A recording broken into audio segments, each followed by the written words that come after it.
Қайырлы күн, менің каналдарымның тіркелушілері және көрермендерім. Мен кешегі бітірген кілемшенің бөлігін төмен қарай жібердім. Ол үшін мынандай қылып 3-4 қатар арқау жүргіздім, мысалы бір елдей деп саусақпен санағанда. Сосын одан кейін барлық жіптерді, жіп деген мынау не? Мысалы үшін осыған тоқыдым ғой, біреуі күзеулі жіп, біреуі күзеусіз жіп. Осы жұбының түбін шалып байлап кеттім мен. Сосын осы жіпті шалып байлап бекітіп кеттім. Содан кейін барып ауыстырдым төмен қарай. Міне тағы 3-4 қатар жүрдім да, түк шалмай арқа өткіздім да, сөйтіп осыны төмен қарай жібердім.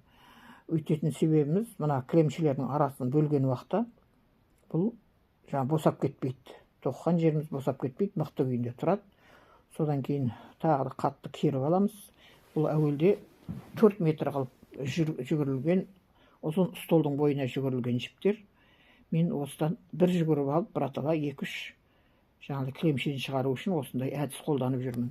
Бұның артық жағын мынандай қылып артына, мынау белдің сабы, күректің осыған бекітіп, орап, бүйтіп байлап, қатты мықтап, сосын бүйтіп екі басын бүйтіп тартып қоямыз мынандай жіппенен. Мынандай жіп болмаса, шпагат жіп болса да болады. Қатты басып тартамыз. Себебі мынау біздің желіміз, мынау қатты керіліп тұру керек. Керіліп тұрмаса, тоқып атқан кілемшеміз бос болып, былқылдақ болып, нашар болып шығады. Қатты керіліп тұрса, әлі кермей атырса, міне жерін тағы да бағанағы байлаған жер бар ғой. Міне, мына байлаған жерді тағы да басып тұрып тартам. Сонда ол қатаяды. Өстіп қатайтып қойып тоқса, кілемнің несі әдемі болып, қап-қатты қатырыңкі болып шығады. Енді мен қазір осының қалай түйетінін көрсетейін.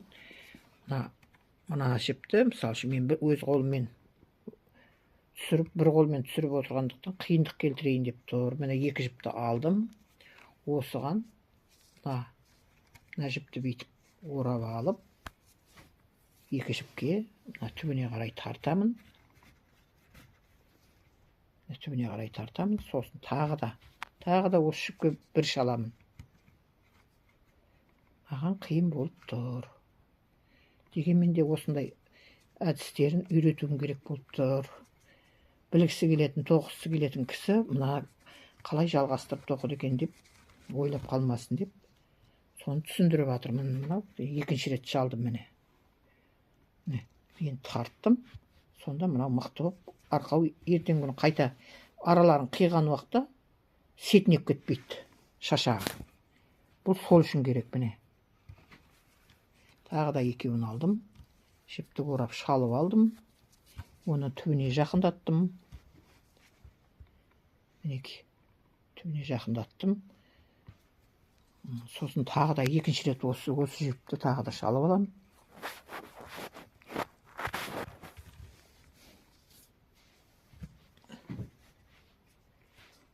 Өзім түсіріп отырғанда қиын болады екен.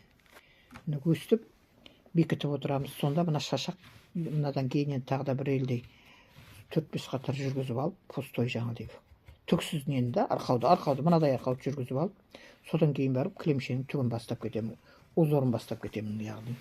Сонда ертең күні кілемшелердің арасын бөлген уақытта кілемдер бұлқылдап, сылқылдап, босап тарқатылып кетпейді. Мына жерден ортадан қиған уақытта мына 2 бетіндегі жіпті алып тастаймыз. Мына түбінде түйіп байлаған жер қалады.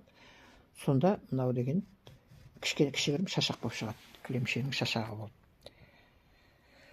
Осындай әдістері бар. Егер кілемше тоқимын деген кісі болса, ал енді бүйтіп қиындатпай-ақ, оңай қылып, жаңағыдегі осы мына станоктың бойына ұзындығына жүгіріп алып нетуге болады. Бірақ ол кезде мына желінің жібінен остатка көп қалады. Сол остаткаға эконом жасау үшін біратала сплошной қылып, тұтастай қылып жүгіріп алып отырмын.